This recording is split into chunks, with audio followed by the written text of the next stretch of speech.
Dạ em chào cô chú anh chị em đang xem kênh đặc sản quê tôi. Hôm nay em chia sẻ 2 cách bảo quản tôm tươi lâu, không bị đen đầu, không bị súc đầu. Thịt tôm thì giòn ngọt, không bị bụng.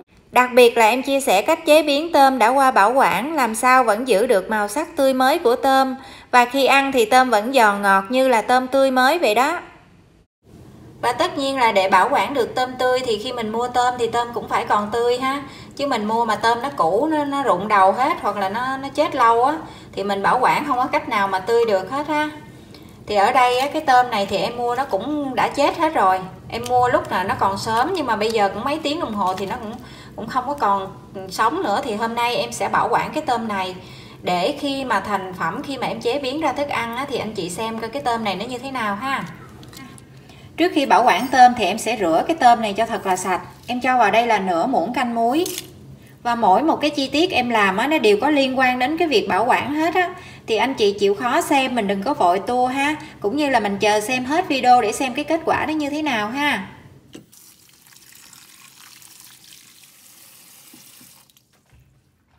Mình ngâm qua nước muối khoảng 2-3 phút. Sau đó mình rửa lại thật sạch 3-4 nước luôn cho nó sạch, nó trong nước luôn ha. Sau khi rửa sạch tôm xong thì mình sẽ chuẩn bị một cái hộp nhựa hoặc một cái hộp thủy tinh. Mà mình dùng cái hộp có nắp đậy ha. Để lát nữa mình đậy lại để cái tủ lạnh của mình khi mà mình cho vào tủ lạnh nó không có bị hôi.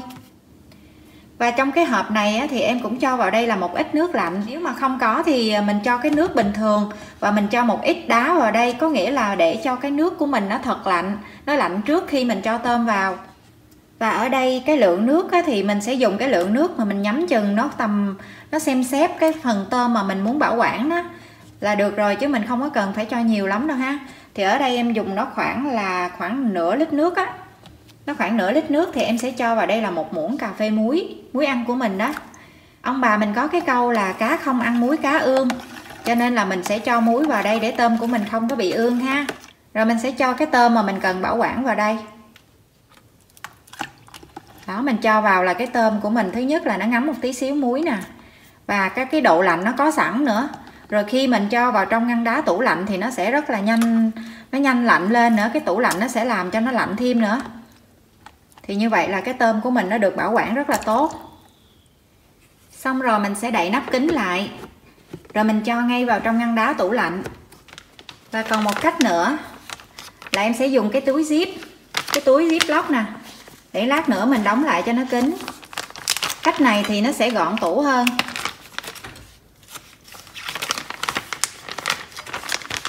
Anh chị lưu ý là cái cách nào thì mình cũng sẽ phải rửa sạch tôm trước ha. Vì nó còn liên quan đến cái quá trình mình chế biến nữa đó. Xong rồi mình sẽ zip chặt lại.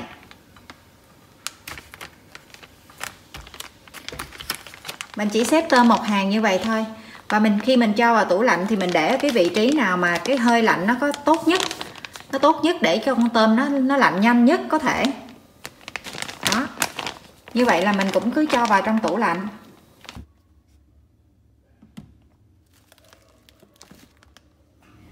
Và đây là tôm mà em đã đông lạnh được 2 ngày rồi nè. Do là nhu cầu kết thúc video cho nên là em sẽ quay cho anh chị xem luôn. Tuy nhiên thì khi mà tôm mà mình đông đá như vậy á, thì nếu mà mình cứ giữ nguyên ở trong tủ như vậy thì mình có để đến bao lâu, mấy tháng hay là để bao lâu thì nó cũng y chang như vậy à, nó không có gì thay đổi hết á.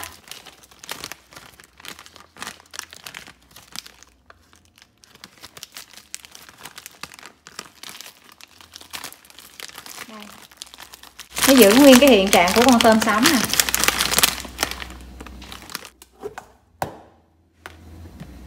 Đây còn phần tôm trong hộp nè.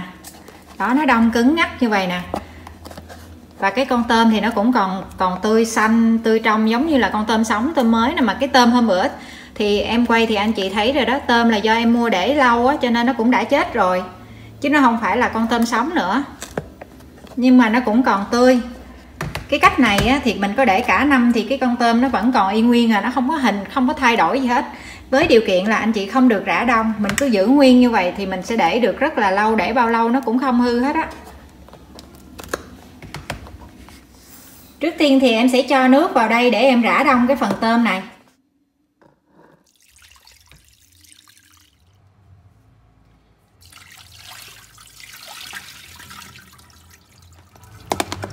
Đây anh chị xem nè, cái tôm của mình nó rất là mới luôn nè, nó nhìn nó y như là tôm tươi luôn á.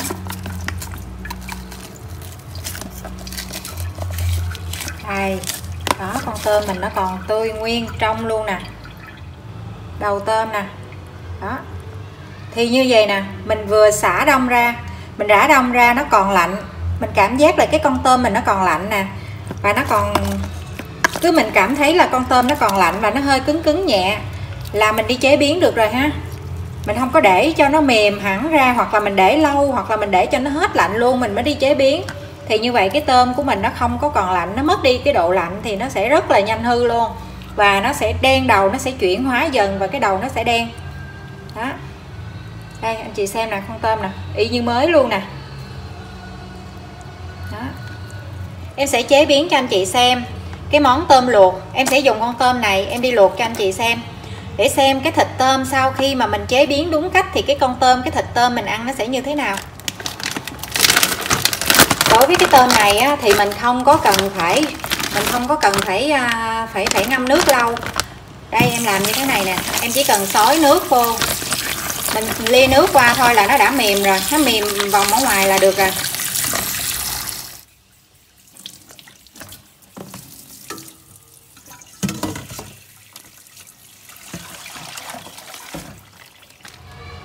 Đây, con tôm nó rất là tươi nè, để em đưa gần cho anh chị xem.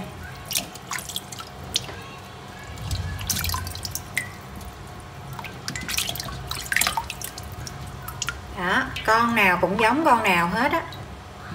Đây nè ha, còn tươi nguyên, tươi xanh luôn nè.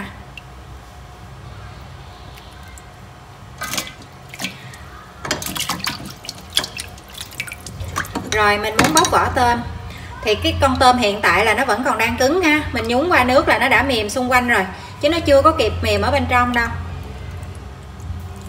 Thì em sẽ bóc vỏ nè, anh chị làm thử đi, cái cách này á mình bóc vỏ rất là dễ so với cái nếu mà mình để cho nó mềm ra đó. Đây anh chị thấy nè, em bóc cái đầu tôm nó sẽ còn nguyên. Còn nếu như mình để cho nó mềm ra, nó nguội, nó hết lạnh á, thì mình bóc vỏ chắc chắn cái đầu này thứ nhất là nó đen, cái đầu tôm nó sẽ bị đen và nó rụng đầu nè. Rồi mình cắt cái đầu tôm nè, cái cách em làm hàng ngày đó. Rồi mình sẽ cắt một cái đường ở đây, vì ở đây nó là cái bao tử nè.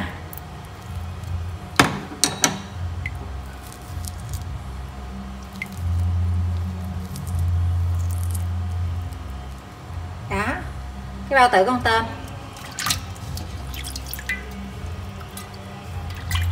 Rồi mình bóc cái phần này, nó rất là dễ bóc luôn. Đây,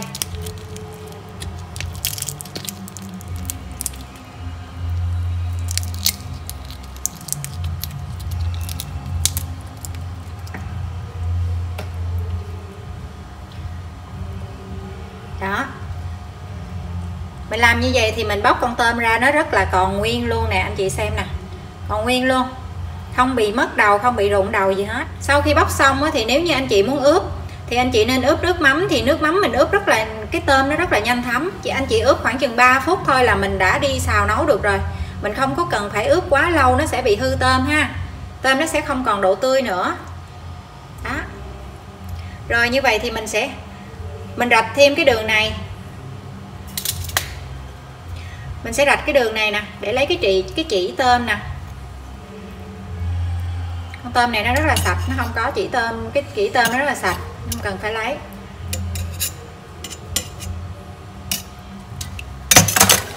Và ở đây thì em cũng đã chuẩn bị sẵn nước sôi rồi nè. Bây giờ em sẽ cho tôm vào luộc. Đây, mình cho ngay khi tôm mình cầm mình còn cảm giác là nó lạnh ha, nó lạnh nhưng mà nó đã mềm rồi nè. Đó,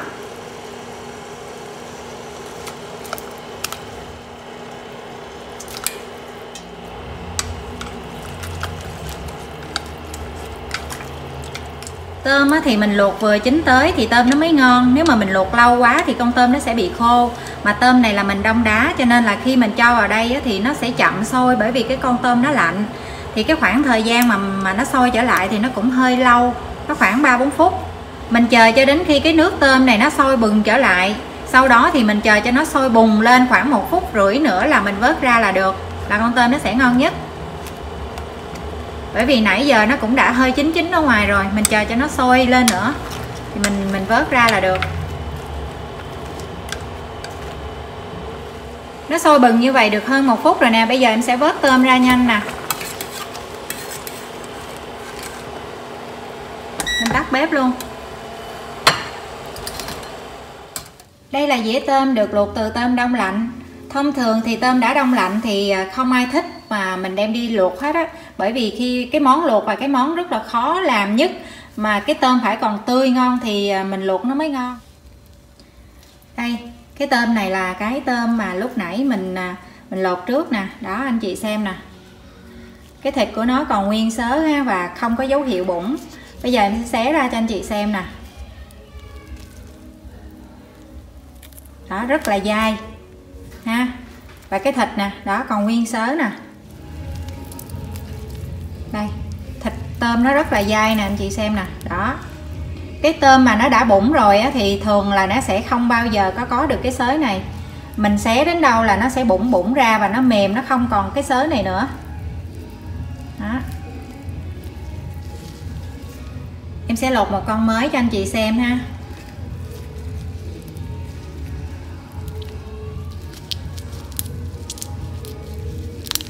Đây phần gạch nè. Đó. Đó. Nó tương đối như là tôm mới ha.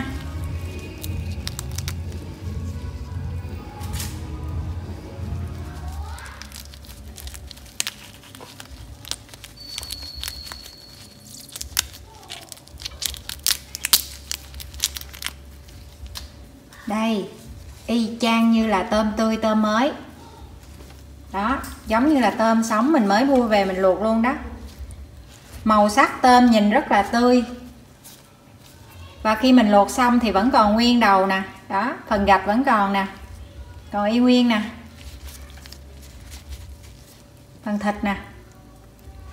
Rất là dai luôn. Anh chị xem em bẻ nè, đó thấy không? Rất là cứng, dai luôn nè. Đây. Đó. Nếu mà tôm mà bụng á, tôm mà chết mà bụng á, là nó không bao giờ mình xé được cái xới như vậy. Đây. Đó, rất là dai, rất là chắc tôm.